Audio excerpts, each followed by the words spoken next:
The story of Robert Davila. You know who that is? No, you don't, because I do. 3 months ago, I gave khutbah in Fort Worth. I haven't been to that masjid in 4 or 5 years, and they invited me for some reason, and I went. And I gave khutbah there. My khutbah was about dua.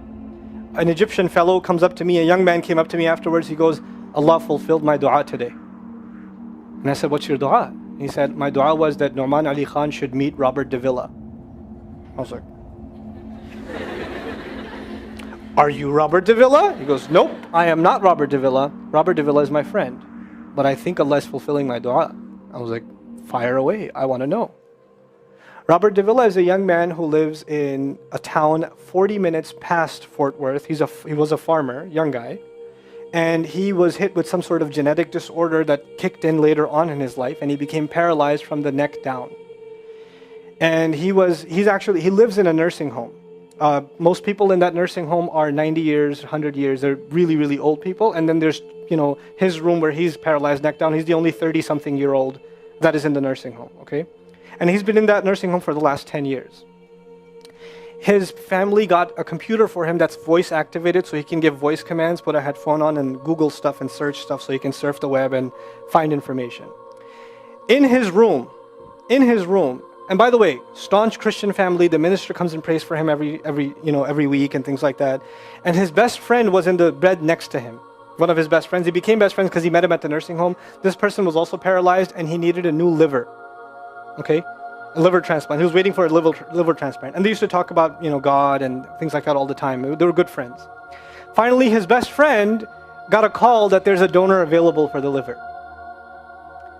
So he's so excited. He goes, Robert, I'm going to miss you, but I'm going.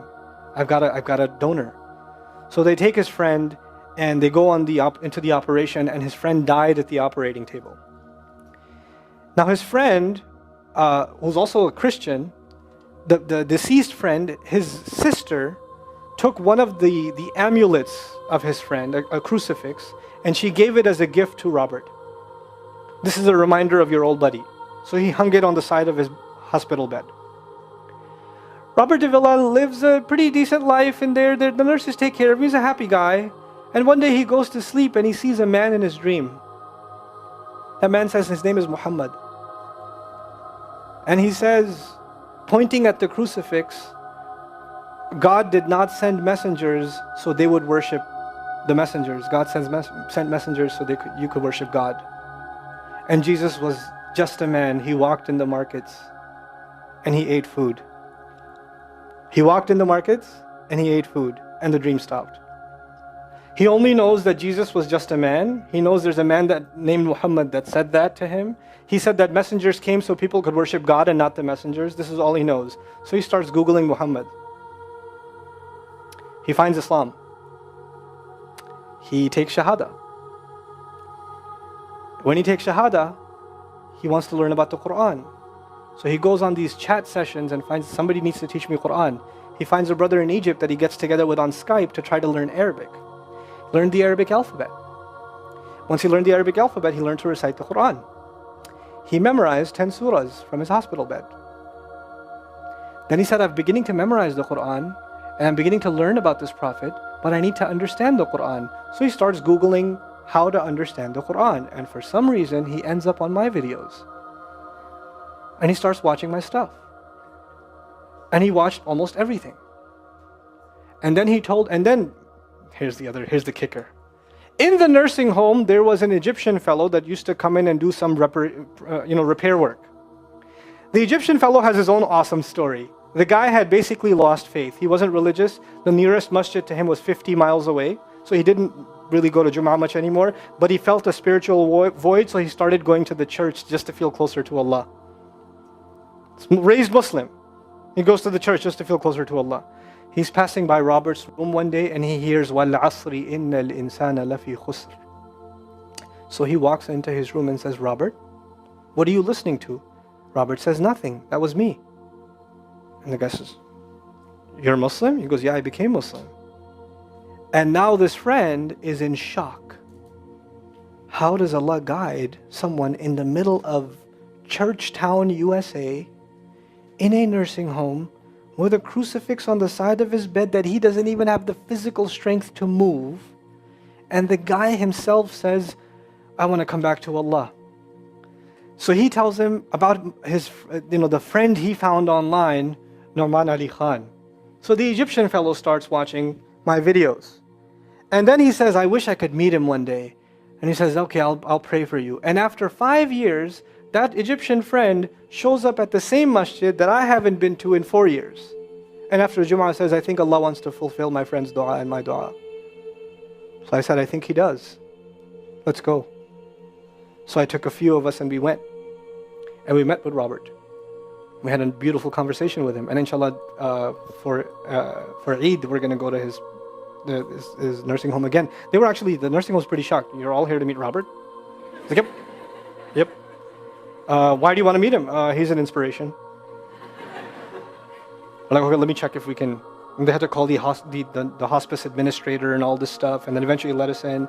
And Robert's in shock. And then I meet with Robert, we're talking, and I was like, hey, Robert, so I heard you memorize some surahs. He says, yeah. Can you recite one for me?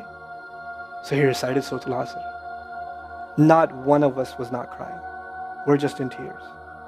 When somebody turns to Allah,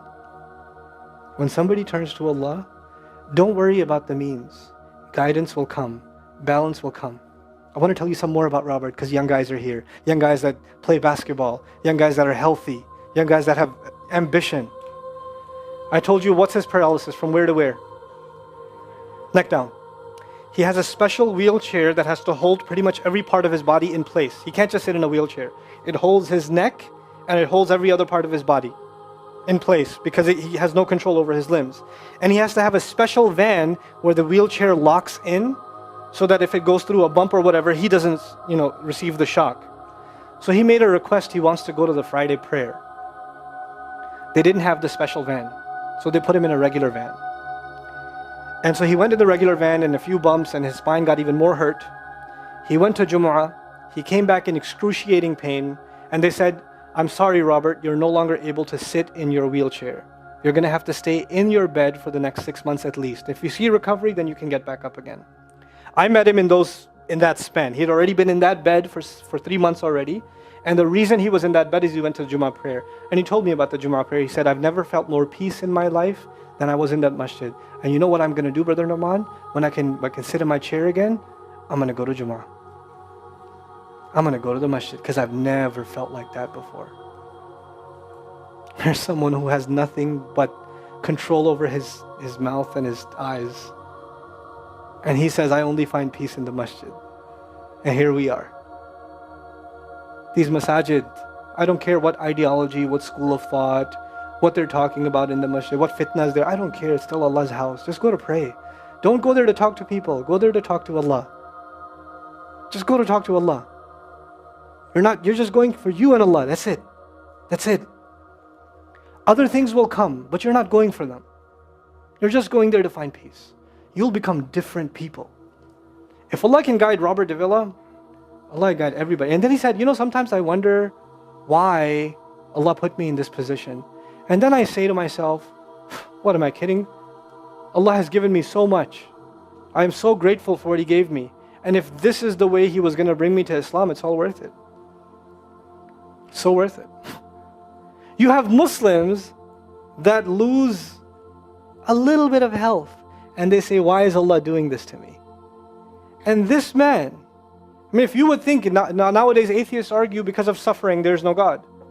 If one man has in a position to say, I don't believe in God. If there was a guy, why would I be in this position? It would be Robert Davila. That guy would say, I don't believe in God. If there was one, why would I be in this mess? And yet he's in this position and I've never seen a face with more nur. Never. I've never seen a face that has more contentment on it. He's so satisfied with life. He's so happy. He's just happy.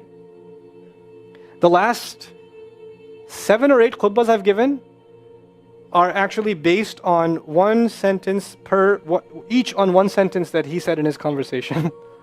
Is that profound? He's a teacher to me. I consider him a teacher. He's my sheikh. Somebody says, who's your sheikh? I say, Robert Davila. Really? Is that a pizza place? Or no. The guidance is all around us. You don't have to get worried about what's not there. There's plenty there. You know what Allah did for the people of the cave? You know, He even guided them in where to sleep. You know, He even guided them on where to turn. As the sun was coming, they'd turn away from it. As the sun came from the other side, they'd turn the other way. Allah will guide you in your sleep when you make dua to Him.